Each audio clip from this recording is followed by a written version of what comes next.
இனிய தமிழ் நெஞ்சங்களுக்கு தமிழ் வணக்கம். திருக்குறள் 2வது அதிகாரம் வான் சிறப்பு.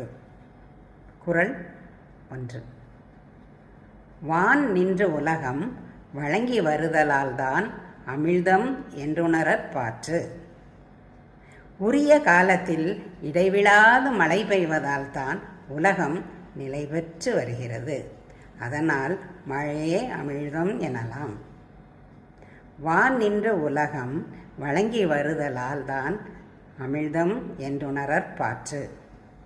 This world continues to live only due to timely rains, so the rain can be called life-giving elixir. வான் நின்று உலகம் வழங்கி வருதலால் தான் அமிழ்தம் என்றுணரற் பாற்று. நன்றி.